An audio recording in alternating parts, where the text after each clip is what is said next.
Alhamdulillahilladzi arsala rasulahu bil huda wa dinil haqq liyuzhirahu 'alad dini kulli walau karihal kafirun. Asyhadu an la ilaha illallah wahdahu la syarikalah al-malikul haqqul mubin. Wa asyhadu anna Muhammadan abduhu wa rasuluh shadiqul wa'dil amin. Allahumma salli wa sallim ala sayyidina Muhammad wa ala alihi wa sahbihi ajma'in. Amma ba'du.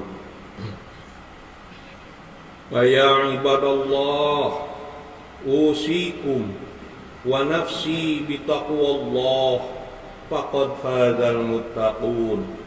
Wattaqullaha haqqa tuqatih wa la tamutunna illa wa antum muslimun. Hadirin sidang Jum'ah rahimakumullah. Alhamdulillah, pada kesempatan yang di hari Jumat yang berbahagia ini kita bisa sama-sama kumpul untuk melaksanakan sholat Jum'ah dalam keadaan sehat walafiat. Tak lupa salawat serta salam semoga terlimpah kepada junjungan kita Habibana wa Nabiyana Muhammad sallallahu alaihi wasallam.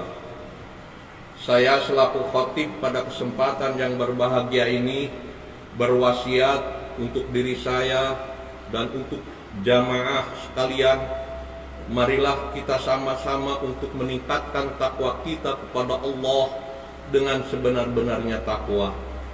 Dalam arti kita melaksanakan seluruh apa yang diperintahkan oleh Allah Subhanahu wa taala dan menjauhi apa yang dilarang oleh Allah Subhanahu wa taala. Hadirin sidang Jum'ah rahimakumullah, sudah tidak bisa dipungkiri lagi bahwasanya handphone merupakan suatu kebutuhan yang sangat-sangat dibutuhkan. Tapi di balik itu juga handphone mempunyai manfaat yang baik dan manfaat yang tidak baik, tergantung kepada kita sekalian yang memakainya. Handphone bisa menjerumuskan kita ke dalam kenistaan. Handphone juga bisa mengangkat kita ke dalam kebaikan. Di dalamnya penuh konten yang baik dan konten yang tidak baik.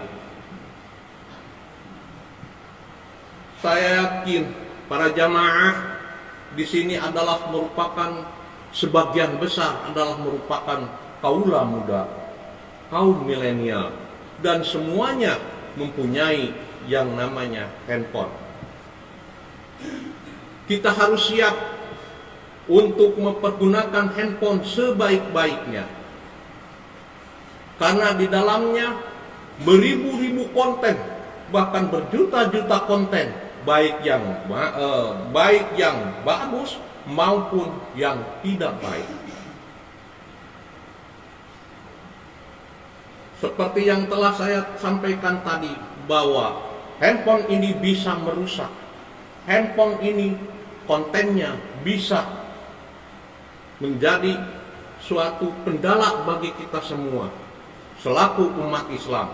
Apalagi saudara-saudara sekalian, sidang Jum'ah rahimakumullah adalah merupakan kaula muda, harus bisa memilih dan memilah mana konten yang baik dan mana konten yang buruk.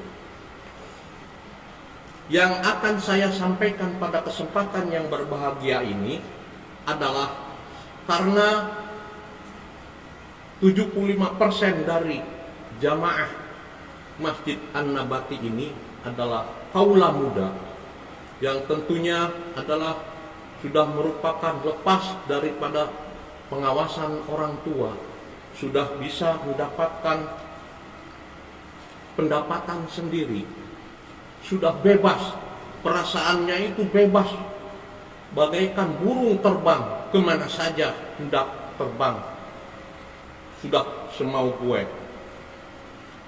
Dengan adanya handphone ini, ada situs-situs yang sebetulnya sebaiknya tidak ditonton, seperti situs-situs porno dan sebagainya.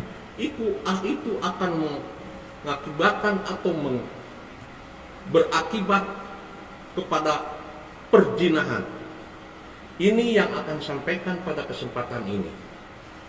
Salah satu kaidah yang sangat agung dalam syariat Islam yang mulia ini adalah bahwasanya Allah Subhanahu wa Ta'ala dan Rasul-Nya tidak memerintahkan suatu perbuatan kecuali di dalam perintah itu terdapat kemaslahatan yang besar.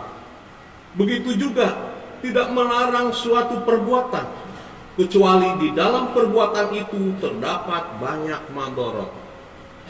Satu di antaranya, Allah telah mengharamkan perbuatan zina. Karena dalam perbuatan zina ini terdapat banyak madarat serta kerusakan. Sebagaimana difirmankan oleh Allah Subhanahu wa Ta'ala dalam surat Al-Isra ayat 32. A'udzu billahi minasyaitonir rajim. Wa la taqrabuz zina innahu kana fahisyah wa sa'a sabila. Yang artinya, dan janganlah kamu mendekati zina. Sesungguhnya zina itu adalah suatu perbuatan yang keji dan sesuatu jalan yang buruk. Di dalam ayat ini Allah Subhanahu wa Ta'ala telah melarang manusia untuk mendekati perbuatan zina dan semua perantara yang bisa menjerumuskan zina dan semua perantara yang bisa menjerumuskan seseorang ke dalam perbuatan tersebut. Karena zina merupakan perbuatan kotor dan sangat jelek pengaruhnya bagi kehidupan masyarakat. Allah Subhanahu wa Ta'ala menyebutnya dengan kata fahisyah, yang berarti perbuatan yang sangat keji. Perbuatan zina bertentangan dengan akal sehat. Zina merupakan jalan yang membawa kepada kehancuran dan kenistaan, merusak masyarakat, menimbulkan penyakit berbahaya, bercampurnya nasab, dan juga menyebabkan permusuhan di antara manusia dan kerusakan lainnya yang sangat berbahaya. Sehingga pantas apabila Allah Subhanahu wa Ta'ala memberikan hukuman berat bagi para pelakunya. Allah Subhanahu wa Ta'ala berfirman di dalam Quran surat An-Nur ayat 2. A'udzu billahi minasyaitonir rajim. Az-zaniyatu waz-zani fajlidu kulla wahidin minhuma mi'atan jaldah wa la ta'khudhukum bihima rafah fi dinillah in kuntum tu'minuna billahi wal yaumil akhir wal yashhad azabahuma ta'ifatum minal mu'minin. Shadaqallahul azim. Yang artinya, perempuan yang berzina dan laki-laki yang berzina, maka deralah tiap-tiap seorang dari keduanya 100 kali derah. Dan janganlah belas kasihan kepada keduanya, mencegah kamu untuk menjalankan agama Allah. Jika kamu beriman kepada Allah dan hari akhirat, dan hendaklah pelaksanaan hukuman mereka disaksikan oleh sekumpulan orang-orang yang beriman. Na'udzubillahi min dzalik. Jamaah sidang Jumat rahimakumullah. Allah Maha Rahman dan Allah Maha Rahim kepada para hambanya. Demikian pula Rasulullah Sallallahu Alaihi Wasallam sangat kasih sayang kepada umatnya. Oleh karena itu, Allah dan Rasulnya melarang dan mencegah umatnya dari segala perantara yang bisa membawa seseorang kepada kebinasaan tersebut. Di antaranya ialah yang pertama, Allah subhanahu wa ta'ala melarang hambanya untuk mengumbar pandangannya dan melihat kepada sesuatu yang haram untuk dilihat, karena akan membangkitkan nafsu seseorang dan menjerumuskannya ke dalam perbuatannya keji. Dan sebaliknya, Allah subhanahu wa ta'ala memerintahkan hambanya agar menundukkan pandangan matanya. Allah subhanahu wa ta'ala berfirman dalam surat An-Nur ayat 30. A'udzu billahi minasyaitonir rajim. Qul lil mu'minina yaghuddu min absarihim wa yahfazu furujahum dzalika azka lahum innallaha khabirum bima yasnaun. Yang artinya, katakanlah kepada orang laki-laki yang beriman, hendaklah mereka menahan pandangannya dan memelihara kemaluannya. Yang demikian itu adalah lebih suci bagi mereka. Sesungguhnya Allah Maha mengetahui apa yang mereka perbuat.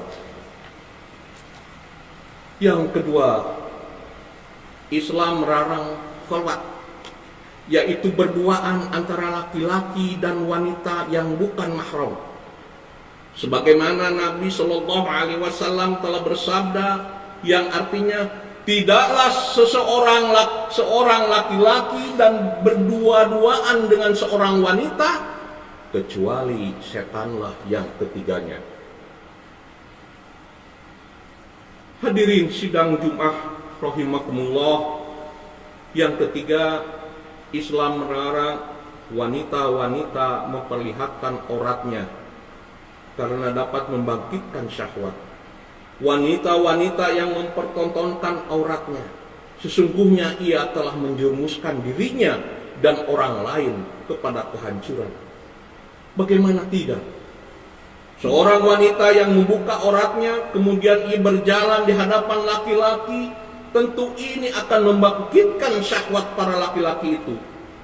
Kemudian dapat menimbulkan keinginan untuk melakukan perbuatan keji. Kita lihat siapakah yang lebih banyak diganggu. Apakah wanita muslimah yang berpakaian secara baik dan menutup auratnya, ataukah wanita yang mempertontonkan auratnya berpakaian dengan pakaian ketat yang menipati bentuk tubuhnya? Jawabnya, tentulah wanita yang kedua lebih banyak diganggu, dan dialah yang menjadi penyebab. Oleh karena itu, Allah subhanahu wa ta'ala memerintahkan kepada para wanita muslimah agar mengulurkan jilbabnya, menutup auratnya, yang karenanya ia akan lebih suci. Sebagaimana Allah subhanahu wa ta'ala berfirman dalam surat Al-Ahzab ayat 59. A'udzu billahi minasyaitonir rajim. Ya ayyuhan nabiyyu qul li azwajika wa banatika wa nisa'il mu'minin yudnina 'alaihinna min jalabibihinna zalika adna ayyu'rafna fala yu'zanna wa kana Allahu ghafurur rahima. Yang artinya wallahu a'lam bishawab. Hai Nabi, katakanlah kepada istri-istrimu, anak-anak perempuanmu, dan istri-istri orang mukmin, hendaklah mereka mengulurkan jilbabnya ke seluruh tubuh mereka. Yang demikian itu supaya mereka lebih mudah untuk dikenal, karena itu mereka tidak diganggu. Dan Allah subhanahu wa ta'ala adalah maha pengampun lagi maha penyayang. Hadirin sidang Jumat rahimakumullah, akan tetapi banyak para wanita yang tidak memperdulikan perintah Allah subhanahu wa ta'ala ini dan lebih mengikuti gaya orang-orang kafir, wanita-wanita kafir, yang pelaku dosa yang jauh dari petunjuk Allah. Bahkan banyak wanita yang merasa senang dan merasa bangga dengan mempertontonkan auratnya. Benarlah yang dikabarkan Rasulullah Shallallahu Alaihi Wasallam, pada akhir zaman nanti akan ada wanita-wanita yang berpakaian tetapi hakikatnya telanjang, Rasulullah Shallallahu Alaihi Wasallam bersabda, ada dua golongan penduduk neraka yang aku belum melihatnya. Orang-orang yang membawa cambuk seperti ekor sapi yang digunakan untuk memukul manusia, dan para wanita yang berpakaian tetapi telanjang, yang berjalan dengan berlenggak-lenggok. Kepala-kepala mereka seperti punuk unta yang miring. Mereka tidak masuk surga dan tidak akan mencium baunya. Na'udzubillah, summa na'udzubillah.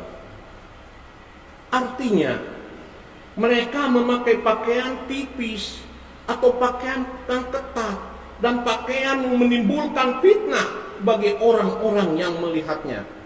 Sehingga sekalipun mereka berpakaian, tetapi hakikatnya telanjang. Islam adalah agama yang penuh dengan kemaslahatan. Semua perintahnya pasti bermanfaat dan semua larangannya pasti mengandung bahaya. Ketika Islam memerintahkan para wanita untuk berjilbab, tentu karena akan menjaga kehormatan. Ketika Islam melarang mengumbar aurat, tentu karena banyak bahaya dan berakibat jelek yang ditimbulkannya. Di antaranya tersebar perbuatan zina. Jamaah Jumat rahimakumullah, zina merupakan salah satu dosa besar dan perbuatan yang sangat keji. Perbuatan ini sangat dimurkai oleh Allah Subhanahu wa taala. Oleh karena itu, hendaklah seorang muslim menjaga diri dari dosa tersebut serta menjauhi segala sarana yang bisa membawa dirinya kepada perbuatan nista itu, dan bertakwalah. Bertakwalah kepada Allah, takutlah kepada Allah, karena dengan takwa seseorang akan selalu terjaga dan tidak terjerumus ke dalamnya. Barakallahu li wa lakum wa nafa'ani wa iyyakum bidzikril hakim, innahu huwat tawwabur rahim. Allahumma shalli wa sallim wa jibran wa barik wa barik ala ibadi sayyidina wa maulana Muhammadin wa ala alihi wa ashabihi wa barik wa sallim ajma'in.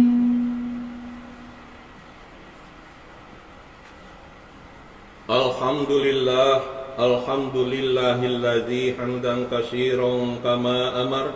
Asyhadu an la ilaha illallah wahdahu la syarikalah irghaman liman jahada bihi wa kafar. Wa asyhadu anna sayyidana Muhammadan abduhu wa rasuluh sayyidul khalaiqi wal bashar. Allahumma shalli wa sallim ala sayyidina Muhammad wa ala alihi wa ashabihi masabihil gurar. Ibadallah, ittaqullah min sima'il lagwi wa fudulil khabari wantahu amma nahakum anhu wa jazar. Wa'lamu anna Allah ta'ala amarakum bi amrin bada'a fihi bi nafsi wa sanna bi malaikatihi musabbihati bi qudsi wa qala ta'ala inna Allaha wa malaikatahu yusalluna 'alan nabi ya ayyuhalladzina amanu sallu 'alaihi wa sallimu taslima. Allahumma shalli wa sallim ala sayyidina Muhammad wa ala alihi wa sahbihi ajma'in. Amin ya Allah ya rabbal alamin. Allahumma ighfir lil muslimina wal muslimat wal mu'minina wal mu'minat al ahya'i minhum wal amwat innaka sami'un qaribun mujibud da'awat. Allahumma ansur man nasaraddin wahdul man khadhalal muslimin wa'ali kalimataka ila yaumiddin waj'al baldatana hadhihi aminatan mutma'innatan wa sa'ira buldanil muslimina amma. Rabbana atina fid dunya hasanah wa fil akhirati hasanah wa qina azabannar. Walhamdulillahi rabbil alamin. Ibadallah, innallaha ya'muru bil 'adli wal ihsan wa ita'i dzil qurba wa yanha 'anil fahsya'i wal munkar wal baghi ya'idzukum la'allakum tadhakkarun. Astaghfirullahal azim li wa lakum. الله